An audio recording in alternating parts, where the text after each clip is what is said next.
you know, both of those decks, both Affinity and Splinter Twin, I feel like have solid matchups against Elves from what I've seen. But I also don't want to underestimate anything after watching this Elves second action, because I thought Ad Nauseam was going to be very solid there, and it was anything but.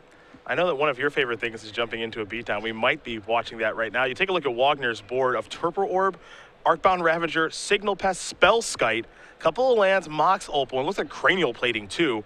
Though an Ancient Grudge is being cast right now, so might want to hold the phone here just a moment. Right. I mean, you got to get the Spell Skite off the table, and you got to get the Torpor Orb off the table to be able to combo out.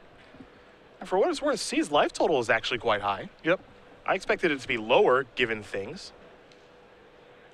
There's a Stomping Ground that's going to enter the battlefield untapped, so it's not quite over just yet. Looks like Torpor Orb is going to bite the dust. Wagner has drawn his hate cards, that's for sure. Here comes Signal Pest. There are some artifacts on the battlefield here. Pass the turn back. How good is Wesley C's hand? That's the question. Picked up a copy of Lightning Bolt. I see at least one Deceiver Exarch over there. He's got some fight left in him, that's for sure, though he is at 9.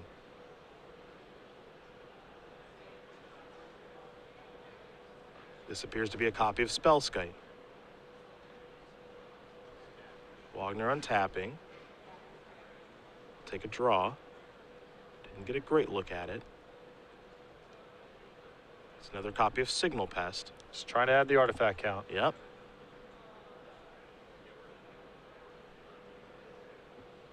Remember, there is an interaction that does come up with Spellskite, and Arcbound Ravager.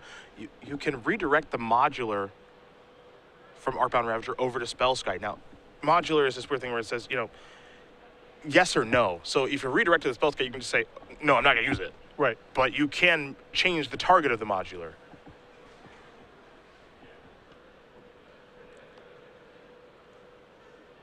Here's the attack, a 1/1 Ravager and a pretty big Signal Pest that can't be blocked. A bunch of damage is coming through.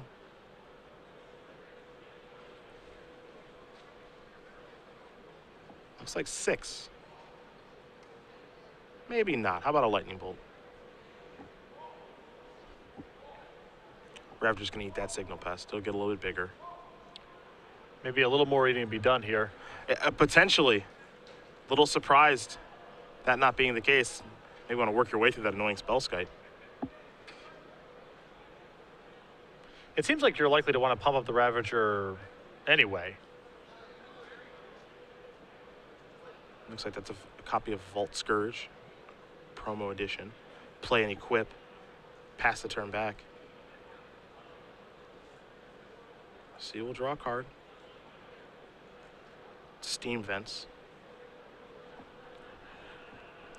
But between Spellskite and assuming that Wesley has a combo piece, again, assuming he has line number 4 in Splinter Twin, I think he's got the pieces he needs to get through this. I think he does too.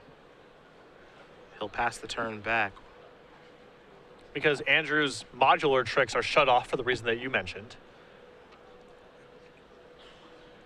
And I'm not sure, there's an Inkmoth Nexus down there, but I'm not sure if there's any way to deal 10 infect this turn. It doesn't look to be the case.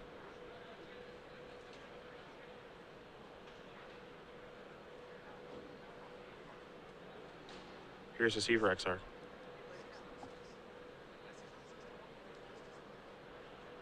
We'll see what that's tapping. Or untapping. It's going to tap down the Vault Scourge. Here come the beatdowns.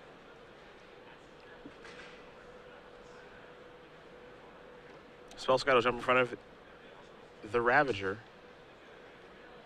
Time to move the plating over to the Signal Pest.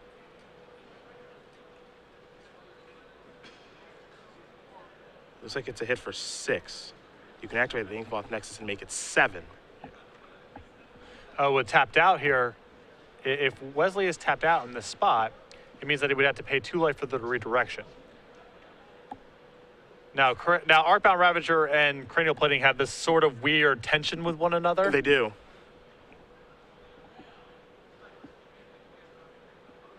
You see the math that's being done.